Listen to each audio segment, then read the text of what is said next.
ایک دفعہ کا ذکر ہے کہ ایک چڑیا کا بیٹا برونی ملک پڑھنے گیا تھا، لیکن اس کے بیٹے نے اپنی ماما کو بتائے بنا ہی شادی کر لی ہم نے شادی ماں کو بتائے بنا ہی کر لی، مگر اب ہمیں ان کے پاس جانا چاہیے۔ ماما میرا انتظار کرتی ہوں گی، ماں کا میرے سوا اس دنیا میں اور کوئی نہیں ہے۔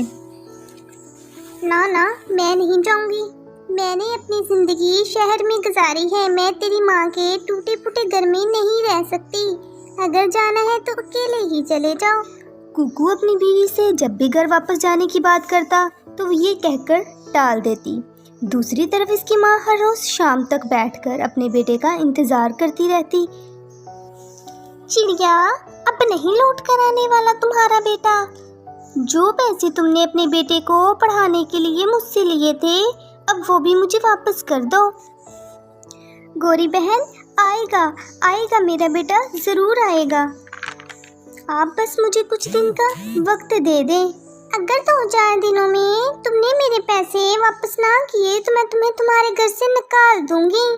یہ کہہ کر گوری وہاں سے چلی جاتی ہے۔ کوکو میرے بیٹے، اب تو لوٹا، جب میں مر جاؤں گی کیا پھر تم لوٹ کر آؤ گی؟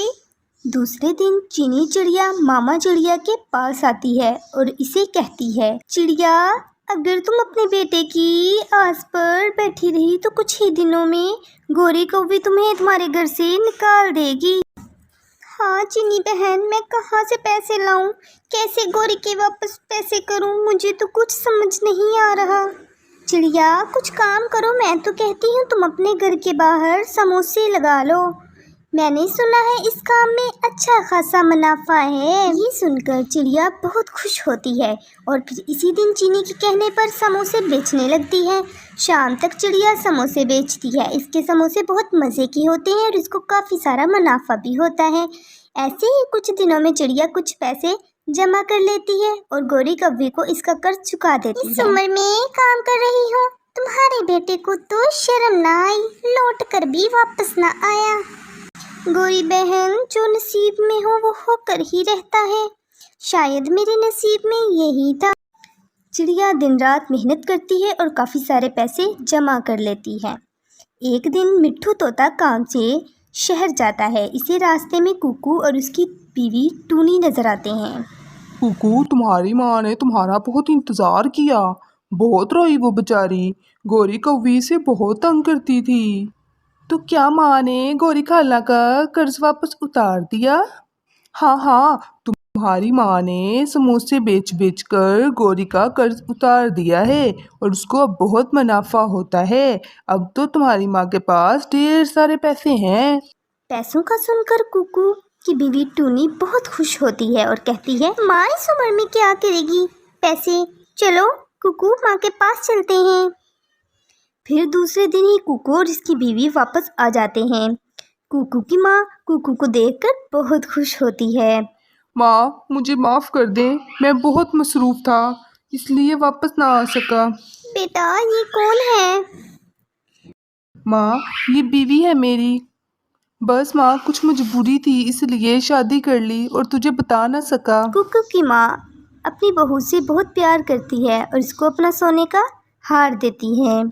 یہ لو بیٹی، یہ ہار میں نے اپنی بہو کے لیے رکھا تھا، اب یہ تم لے لو۔ یہ ہار تو بہت قیمتی ہے ماں، میرے پاس اور بھی بہت کچھ ہے بیٹی اپنی بہو کے لیے۔ رات کو کوکو کی بیوی جاگ رہی تھی، کوکو اور اس کی ماں سو گئے۔ کوکو کی بیوی تو ساسو ماں کے پیسوں کے بارے میں ہی سوچ رہی تھی۔ پھر وہ اٹھتی ہے اور اپنی ساس کے سارے پیسے ایک تھیلے میں ڈال لیتی ہے۔ میں یہاں سے بھاگ جاؤں گی اور شہر جا کر اچھی زندگی گزاروں گی۔ یہ سوچ کر ٹونی وہاں سے وہ پیسے لے کر نکلتی ہے۔ چینی چڑیا اس کو دیکھ لیتی ہے اور اس کو روکتی ہے۔ اس تھیلے میں کیا ہے؟ کیا تم اپنی ساس کے گھر سے چوری کر کے جا رہی ہو؟ اس میں کچھ بھی نہیں ہے۔ چینی اس کو پکڑ کر چڑیا کے پاس لے جاتی ہے۔ چڑیا بہن، یہ تو اب تک شہر پہنچ چکی ہوتی اگر میں اسے نہ روکتی۔ بہو، مجھے تم سے یہ امید نہ تھی۔ بے شرم، تم نے میری ماں کے پیسے چرائے، چلی جاؤ یہاں سے۔ نہیں بیٹا، یہ میری بہو ہے، اس کو یہاں سے نہ بھگاؤ، میں ہی یہاں سے چلی جاتی ہوں۔ یہ سن کر ٹنی رونے لگتی ہے اور اپنی ساس سے معافی مانگتی ہے اور اپنی ساس کے ساتھ خوشی خوشی رہنے لگتی ہے۔ پیارے دوستو، اس کہانی سے ہمیں یہ سبق ملتا ہے کہ ہمیں اپنے رشتوں سے محبت کرنی چاہیے۔ Thank you.